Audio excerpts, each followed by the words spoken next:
अध्याय 4 कानूनों की समझ। आप कुछ कानूनों से परिचित होंगे। शायद आपको शादी की उम्र सीमा, मताधिकार की उम्र सीमा का पता होगा। संभव है कि आप संपत्ति को खरीदने बेचने के कानूनों को भी जानते होंगे। अभी तक आप यह जान चुके हैं कि कानून बनाने का जिम्मा संसद का होता है। क्या ये कानून सभी पर लागू होते हैं? नए कानून किस तरह अस्तित्व में आते हैं? क्या कोई कानून अलोकप्रिय या विवादास्पद भी होता है? नागरिक के नाते हमें ऐसी परिस्थितियों में क्या करना चाहिए?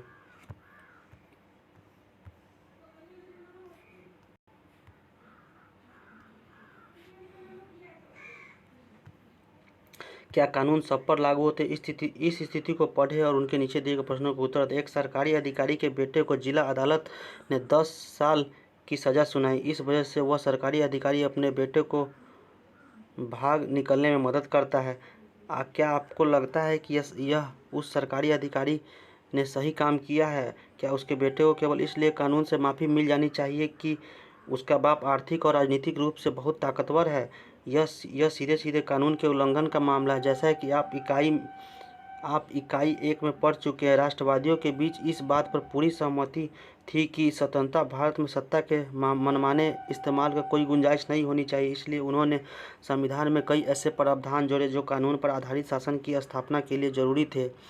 इनमें सबसे महत्वपूर्ण प्रावधान यह था कि स्वतंत्र भारत में सभी लोग कानून की नज़र में बराबर होंगे। हमारा कानून धर्म, जाति, लिंग और के आधार पर लोगों के बीच कोई भेदभाव नहीं करता। कानून के शासन का मतलब है कि सभी कानून देश के सभी नागरिकों पर समान रूप से लागू होते हैं।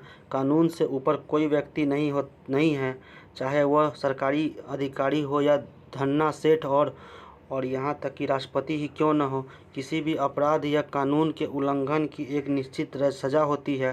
सज़ा तक पहुँचने की भी एक तय प्रक्रिया जिसमें व्यक्ति का अपराध साबित किया जाता है। लेकिन क्या हमेशा से ऐसा ही था? प्राचीन भारत में असंख्य स्थानीय कानून थे। अक्सर एक जैसे मामले में कई तरह के स्थानीय कानून लागू होते थे। विभिन्न समुदाय इन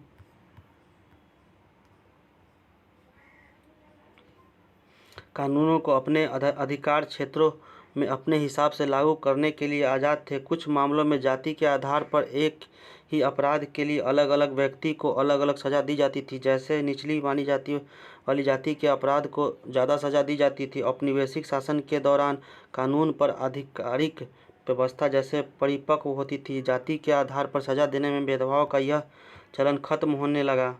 बहुत सारे लोग मानते थे कि हमारे देश में कानून के शासन की शुरुआत अंग्रेज़ों ने की है। इतिहासकारों में इस बात का काफ़ी विवाद रहा है। इसके कई कारण हैं। एक कारण तो यह है कि औपनिवेशिक कानून मनमानेपन पर आधारित है। दूसरी वजह यह बताई जाती है कि ब्रिटिश भारत में कानूनी मामलों के विकास में भारतीय राष्ट्रवादियों ने एक अहम भूमिका निभाई थी। 1870 का राजद्रोह एक्ट अंग्रेजी शासन के मनमाने की मिसाल था। इस कानून में राजद्रोह की परिभाषा बहुत व्यापक थी। इसके मुताबिक अगर कोई भी व्यक्ति ब्रिटिश सरकार का विरोध या आलोचना करता तो उसके मुकदमा चलाए बिना गिरफ्तार किया जा सकता था। रॉलॉक एक्ट अंग्रेज़ों के मनमाने का एक और उदाहरण है। इस कानून के जरिए ब्रिटिश सरकार बिना मुकदमा चलाए लोगों को कारावास में डाल सकती थी। महात्मा गांधी सहित सभी भारतीय राष्ट्रवादी नेता रॉलॉक एक्ट के खिलाफ सख्त खिलाफ थे। भारतीय विरोध के बावजूद 10 मार्च 1919 को रॉलॉक एक्ट को लागू कर दिया गया। पंजाब में इस कानून की भारी पैमाने पर विरोध होता रहा। इसी क्रम में 10 अप्रैल को डॉक्टर सत्यपाल और डॉक्टर सैफुद्दीन किचलू को गिरफ्तार कर लिया गया। इन नेताओं को गिरफ्तारी के विरोध में 13 अप्रैल को अमृतसर के जलियांवाला बाग में एक सभा का आयोजन किया गया। जिस समय यह सभा चल रही थी उसी समय जनरल डायर ब्रिटिश फौजियों की टुकड़ियों के साथ बाग में दाखिल हुआ। उसने बाहर निकलने का रास्ता बंद करके बिना चेतावनी दिए लोगों पर अंधाधुंध गोलियां चलवा दी। इस हत्याकांड में कई सौ लोग मारे गए और असंख्य जख्मी हुए। मरने और घायल होने वालों में बहुत सारी औरतें और बच्चे भी थे। इस पेंटिंग में जलियांवाला बाग नरसंहार का समय हुई गोलीबारी का दृश्य दिखाया गया है। जलियांवाला बाग हत्याकांड का चित्र है ये। भारतीय राष्ट्रवादी अंग्रेज द्वारा सत्ता के इस मनमाने इस्तेमाल का विरोध और उसकी आलोचना करते थे। अपनी बातों को मनवाने के लिए उन्होंने संघर्ष शुरू कर दिया। यह समानता का संघर्ष है। उनके लिए कानून का मतलब ऐसे नियम नहीं थे जिनका पालन करना उनकी मजबूरी हो। वे कानून को उससे अलग ऐसी व्यवस्था के रूप में देखना चाहते थे जो न्याय के विचार पर आधारित हो। 19वीं सदी के आखिर तक भारत में कानूनी पेशा भी उभरने लगा था। कानूनी पेशे में लगे भारतीयों ने मांग की औपनिवेशिक अदालतों में उसे सम्मान की नज़र से देखा जाए। ऐसे भारतीय कानून विशेषज्ञ अपने देश के लोगों के अधिकारों की हिफाजत के लिए कानून का इस्तेमाल करने लगे। भारतीय न्यायाधीश भी फैसले लेने में पहले से ज़्यादा भूमिका निभाने लगे। इस प्रकार औपनिवेशिक शासन के दौरान कानून के शासन में विकास क्रम में यहाँ के लोग भी कई तरह से अपना योगदान दे रहे थे। संविधान को स्वीकृति मिलने के बाद यह दस्तावेज एक ऐसी आधारशिला बन गया जिसके आधार पर हमारे प्रतिनिधि देश के लिए कानून बनाने लगे। हर साल हमारे प्रतिनिधि कई नए कानून बनाते और कई पुराने कानूनों को संशोधन करते। कक्षा 6 की पुस्तक में अपने 2005 के हिंदू उत्तराधिकार संशोधन कानून के बारे में पढ़ा होगा। इस नए कानून के मुताबिक बेटे बेटी और उनकी मां तीनों का परिवार की संपत्ति में बराबर हिस्सा मिल सकता है। इसी प्रकार प्रदूषण को नियंत्रित करने और रोज़ मुहैया कराने के लिए भी कानून बनाए गए हैं। लोग इसी निर्णय को कैसे पहुंचते हैं, इसका एक कानून जरूरी है कि वे कानून का प्रस्ताव किस तरह पेश करते हैं। इसके बारे में आप अगले हिस्से में पढ़ेंगे। इस किताब में मनमाना शब्द का इस्तेमाल पीछे भी आ चुका है। अध्याय 1 में शब्द संकलन में आप इसका मतलब पढ़ चुके हैं। अब एक कारण बताइए कि आप 1870 के राजद्रोह कानून को मनमाना क्यों मानते हैं। 1870 का राजद्रोह कानून किस प्रकार कानून के शासन का उल्लंघन करता है।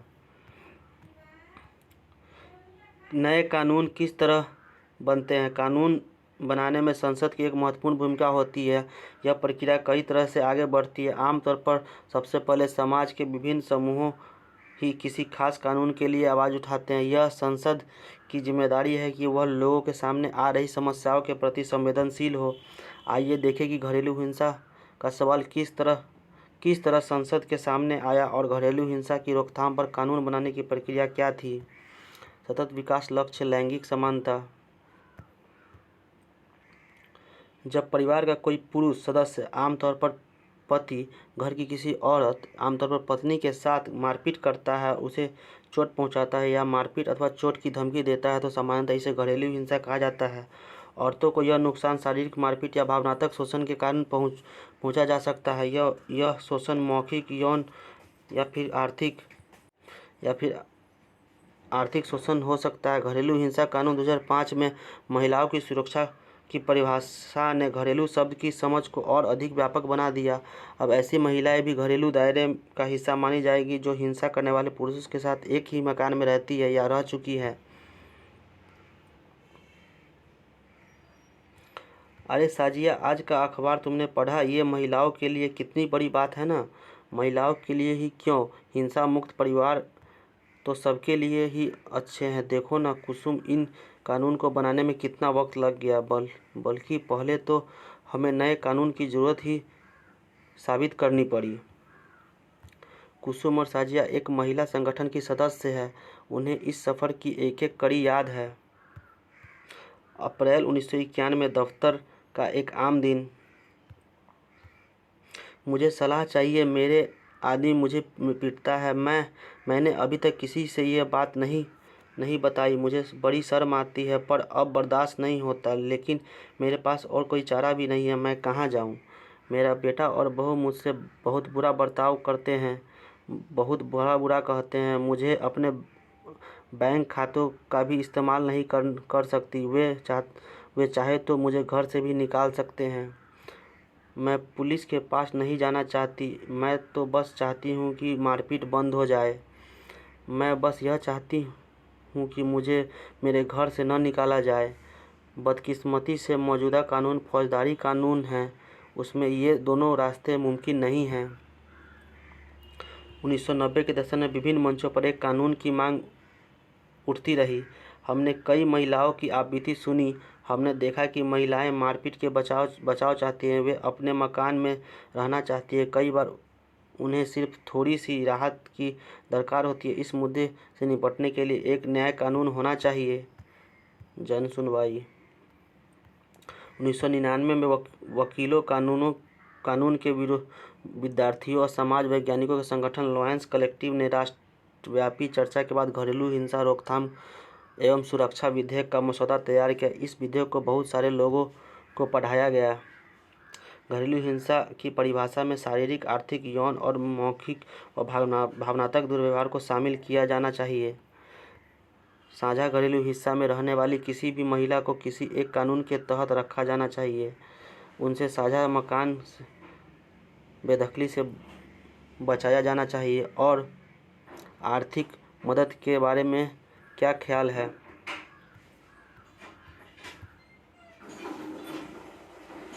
विचार विमर्श के लिए अलग अलग संस्थाओं के साथ बैठक की गई।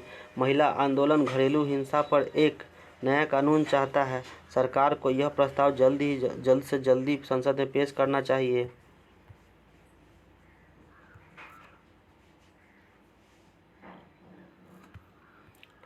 इस विधेयक में कोई भी वो बात नहीं है जो हमने सुझाई थी। हमें विधेयक के इस रूप का विरोध करना चाहिए। आखिरकार 2002 में यह विधेयक संसद में पेश किया गया। लेकिन चलो संवाददाता सम्मेलन बुलाते हैं। साथ ही कंप्यूटर पर एक ऑनलाइन याचिका भी शुरू करनी चाहिए ताकि इंटरनेट पर लोग तुरंत अपनी राय दे सके। कई महिला संगठनों और राष्ट्रीय महिला आयोग ने संसदीय अस्थायी समिति को अपने सुझाव सौंप दिए। संसदीय अस्थायी समिति के माननीय सदस्यगण, वर्तमान विधेयक को बदलना जरूरी है। हम घरेलू हिंसा की प्रस्तावित परिभाषा से सहमत नहीं हैं। इस कानून से बच्चों की अस्थायी कस्टडी का भी इंतजाम होना चाहिए। अक्टूबर 2006 में एक संवाददाता सम्मेलन के दौरान, यह नया कानून क्या है? यह पहला कानून है जिसमें महिलाओं के लिए हिंसा मुक्त परिवार के अधिकार को मान्यता दी गई है और घरेलू हिंसा की एक व्यापक परिभाषा पेश की गई है। यह एक दीवानी कानून है जो करोड़ों महिलाओं को राहत प्रदान करेगी। बहुत सारी पत्नियों, माँओं, बेटियों और बहनों को अपने घरों में हिंसा से निजात मिलेगी। दिसंबर 2002 में अस्थायी समिति ने अपनी सिफारिश राज्यसभा को सौंप दी। इन सिफारिशों को लोकसभा में भी पेश किया गया। कमेटी की रिपोर्ट में महिला संगठनों की ज़्यादातर मांगों को स्वीकार कर लिया गया था। 2005 में संसद के सामने एक नया विधेयक पेश किया गया। दोनों सदनों से मंजूरी मिल जाने के बाद उसे राष्ट्रपति के पास स्वीकृति के लिए भेज दिया गया। 2006 से घरेलू हिंसा महिला सुरक्षा कानून लागू हुआ। संवाददाता सम्मेलन के दौरान, यह कानून एक बहुत महत्वपूर्ण कदम है। यह कानून एक साझे मकान में रहने वाली महिलाओं के अधिकार को मान्यता देता है। महिलाएं किसी भी तरह की हिंसा के खिलाफ सुरक्षा का आदेश प्राप्त कर सकती है। महिलाएं अपने इलाज और अन्य खर्च के लिए आर्थिक सहायता प्राप्त कर सकती है। अब एक और लंबा सफ़र शुरू होता है। हाँ, हमें इस बात का ख्याल रखना है कि कानून में जिन बातों के वादा किया गया उन्हें सचमुच लागू किया जाए। हमें सब तरफ नज़र रखनी चाहिए। हमें महिलाओं के पुलिस, न्यायपालिका सभी को इस कानून के बारे में शिक्षित करना होगा। यह कानून इतना महत्वपूर्ण क्यों है? जिन औरतों के साथ हिंसा या दुराचार होता है उसे आमतौर पर पीड़िता माना जाता है। पीड़ित इस हालात से उबरने के लिए औरत कई तरह से संघर्ष करती है। इसलिए उन्हें पीड़िता के बजाय सर्वाइवर कहा जाना बेहतर है। इस अंग्रेजी शब्द का अर्थ है जो बचा रहे हैं। बराबरी की हिंसा मुक्त करें।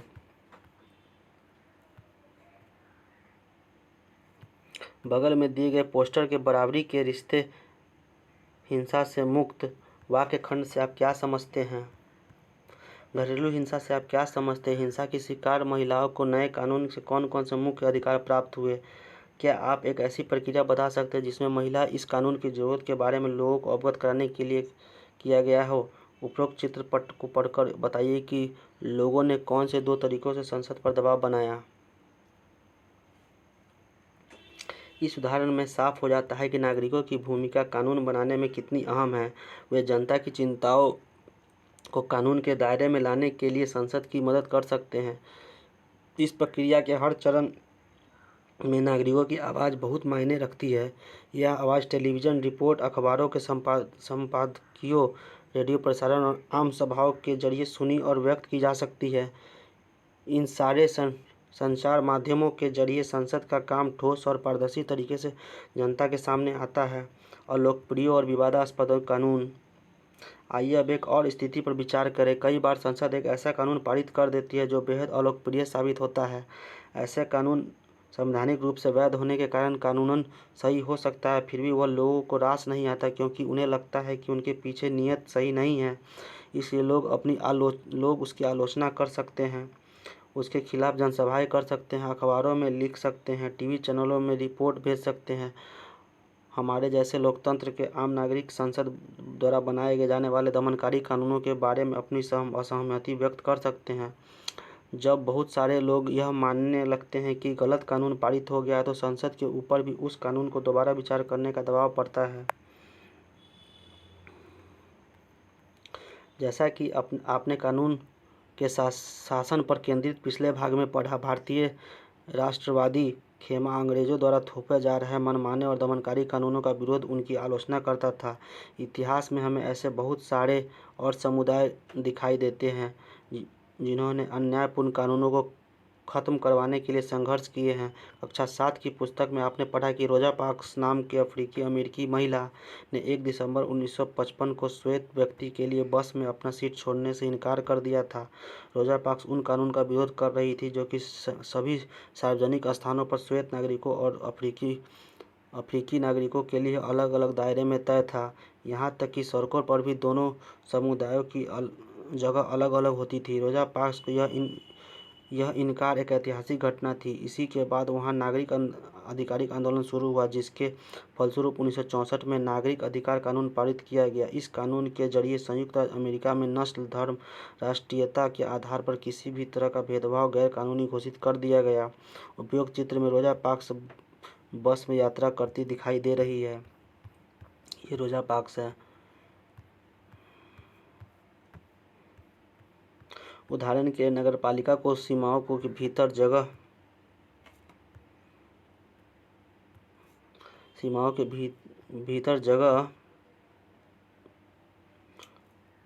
के इस्तेमाल से संबंधित विभिन्न नगरपालिका कानून में पटरी पर दुकान लगाने और फेरी लगाने को गैर कानूनी घोषित किया गया। इसमें से कोई संदेह नहीं है कि सार्वजनिक स्थानों पर साफ सुथरा और खुला रखने के लिए कुछ कानून जरूरी है, तभी लोग आसानी से फुटपाथों पर चल पाएंगे। लेकिन हम इस बात को नज़रअंदाज नहीं कर सकते कि पटरी वाले एवं फेरी वाले किसी भी बड़े शहर में रहने वाले लाखों लोगों की ज़रूरतों और सेवाओं को बहुत सी कीमतों पर और कुशलतापूर्वक पहुंचाते हैं। इसी से उनकी रोजी रोटी भी चलती है। लिहाजा अगर कानून किसी एक समूह की हिमायत करता है, दूसरे समूह की उपेक्षा करता है, तो उस पर विवाद खड़ा होगा और टकराव की स्थिति पैदा होगी। जो लोग सोचते हैं कि संबंधित कानून सही नहीं है,